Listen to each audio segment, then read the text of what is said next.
C8 Pate, back at you with another video. And in today's video, I'm going over and doing a 6-month review on this 2022 Am Ryker Rally. Just doing a quick review on it, my observations, what's been going on with it so far. Good design. Started off a little rough with this bike, but all in all, it's been decent. Get in the comment section right now. Please get in the comment section right now. Let me know what you think about your 2022. If you have one, hit that subscribe button, hit that like, hit that notification bell to be updated of all future C8 Pate content. Let's get into it. So you see we got the heritage panels on this thing. Heritage panels. I can't say, I like this bike over my 2019. Obviously, 2019 is a little bit more custom. Purchased this bike. Should have probably bought a Spider instead. Be honest with you, I already had a Ryker. Probably should have bought a Spider. I was gonna raffle this one off, and then little missus in the household, she liked it with the white wheels, so we went with it, passed it on. She liked the white wheels. As you can see with the heritage panels, got these panels purchased from the dealer when we first purchased the bike. You get this hood panel. Then this was done by a place called Extreme Graphics to just add more detail to the overall whole thing to match it up. So get in the comment section right now. Let me know what you think about the heritage panels with how all three of those look overall. Under the hood, put an amp under the hood, so it's hard to figure out where to put the amps on these things. By the way, this is how these hoods come off. You got these little hood pins that come with it. Then you just take the whole thing off. It's connected right there. But as you can see, put the marine amp under the hood. There is not enough space on these 22s to work on anything, as you can see. It is hard to get to much of anything on these things, including damn near the battery. These hard to work on, man. A little bit harder than the 2019s. So I should have take the hood off the 2019 and just kind of compare it. But you guys that work on these, you know how hard it is to get your fingers and stuff like that in between all the little grooves to try to work on these things. Man, look at that, man. That is not a lot of space. Then trying to put it back on, you line everything back up. Then you got to put those hood pins back on. I've lost a bunch of the hood pins already trying to put this back together. As you see, they fall out so easy. So you line it back up in the hole. Let me see if I can do this first one. And then just turn it to the right to lock them back in.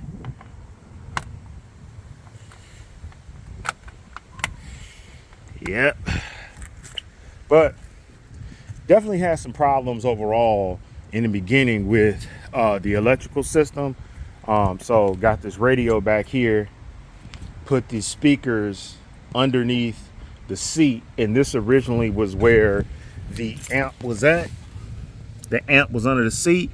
Moved the amp from under the seat because it was hitting like the tire on big, when you hit a big bump. So move the amp from under the seat and put it under the hood.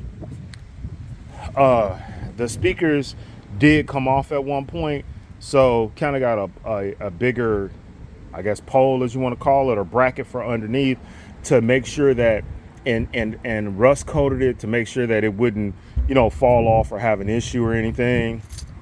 Got this seat right here for it. These are JL speakers, 6.5. I'm sorry, got this case for it. The case is real convenient for this.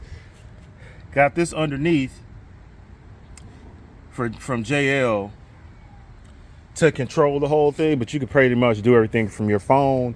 The only thing that I need to add to this one is I need to add some type of phone mount. If somebody got an extra phone mount, please get in the comment section, let me know, or email me at ca8pate@gmail.com. And man, I can send you an address, man, if you want to donate to the cause. If you want to come, if you got a decent phone mount for one of these or whatever, if you got a deal on one, or if you got one you want to just give away. As you can see, got a lot of tough skin on this thing, tough skin up here around this, tough skin here to just add with the heritage panels, tough skin down here on the side. So the only main problems with this bike have been electrical problems. So this bike does have a few electrical issues, based on what you add to it. And all was added to it was music. And for some reason, the music and the amp and everything else for this bike made the whole thing just go completely haywire trying to add that stuff to it. So again, be careful adding stuff to your bike, because these bikes can be kind of finicky, especially the 2022s, adding all this extra electrical stuff to them. The speakers, the amp and everything else that you're trying to tie into this. They'll try to put lights on it. But since we got everything rewired the right way. So originally when things were wired up, they were wired up to where if the bike went off, the speakers were still on and the lights were still on. Once everything got wired the correct way to where when you turn the bike off, everything shuts down automatically, then that is the correct way to wire it to make sure that everything's good to go. We stop having as many electrical problems. So knock on wood, the first 4 months were pretty rough. The last 60 days have been pretty smooth with this bike. Got no complaints about it the last 60 days. The recall on this bike is still not done. So you still got to get that recall in, probably get it in this week, get that recall in. Yes, been taking a chance, still riding it and getting, taking that chance of just riding it and hoping that, it's a bolt that's in here that is supposed to be changed out. So we're going to get that done this week. What else? Oh, the key right here on the side, the key, anybody's key can start this bike. So we definitely been locking it up, keeping it in the garage until they can get some more chips and things to where we can get get the key program to where not anybody's key can start this bike. That's the only thing about these 2022s is anybody's key can start these bikes, which absolutely sucks. You get nervous to drive this thing anywhere, especially when you're, going to more, sketchier parts of the city. Very hard to riding it like that. But this seat is comfortable as hell. I mean, you can look at it and pretty much tell it's comfortable. Look at it compared to this one.